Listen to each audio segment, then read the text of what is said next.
السلام علیکم ورحمۃ اللہ وبرکاتہ۔ سال میں 5 ایسے دن آتے ہیں جب روزہ رکھنا حرام ہوتا ہے، یعنی ان دنوں میں روزہ رکھنا جائز نہیں ہے، چاہے وہ نفلی روزہ ہو یا قضا روزہ ہو۔ بہت سارے لوگوں کی روزے رمضان کے دنوں کے روزے قضا ہو جاتے ہیں تو وہ کبھی بھی وہ روزہ رکھ سکتے ہیں، لیکن ان 5 دنوں کو چھوڑ کر دوسرے ایام میں وہ روزہ رکھیں تو وہ معلوم ہونا ضروری ہے کہ کن دنوں میں روزہ رکھنا جائز نہیں ہے۔ تو وہ 5 ایام کون سے ہیں جس دن روزہ رکھنا شریعت میں منع کیا گیا ہے؟ پہلا دن ہے 1 شوال، یعنی عید الفطر کے دن، جس دن رمضان ختم ہو کر کے عید کا چاند نکلتا ہے، عید الفطر کی نماز پڑھتے ہیں، اس دن روزہ رکھنا جائز نہیں ہے۔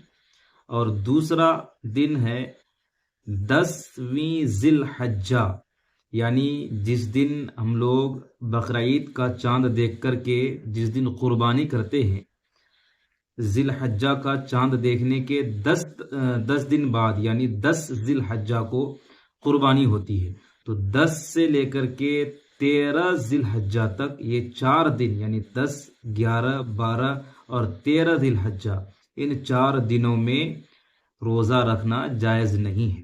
تو 1 شوال کو اور 10 سے 13 ذی الحجہ تک، ان 5 دنوں میں روزہ رکھنا جائز نہیں ہے، چاہے وہ فرض روزہ ہو یا نفل روزہ ہو یا پھر جو ہے منت کے روزے ہوں۔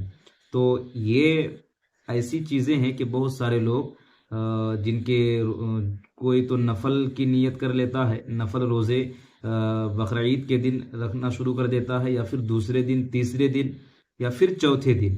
تو ان کو یہ جاننا ضروری ہے کہ 10ویں ذی الحجہ، 11ویں ذی الحجہ، 12ویں ذی الحجہ اور 13ویں ذی الحجہ کو روزہ رکھنا یہ جائز نہیں ہے، اور 1 شوال کو روزہ رکھنا جائز نہیں ہے۔ تو یہ چیزیں ایسی ہیں، بہت سارے لوگ عید الاضحیٰ کے دن روزہ رکھتے ہیں، یا پھر جو ہے 12، 13 کو بھی روزہ رکھ لیتے ہیں۔ بہت کچھ لوگوں کو یہ دیکھا گیا ہے کہ وہ قربانی کے دن روزہ رکھتے ہیں، وہ پورے دن کا روزہ رکھتے ہیں، تو یہ جائز نہیں ہے۔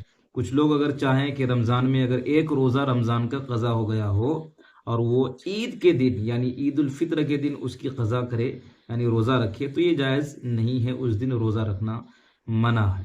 امید کرتا ہوں کہ یہ مسئلہ جو کن دنوں میں روزہ رکھنا ناجائز ہے، حرام ہے، یہ مسئلہ آپ کو اچھی طرح سے سمجھ میں آ گیا ہوگا۔ خدا حافظ۔ السلام علیکم ورحمۃ اللہ وبرکاتہ۔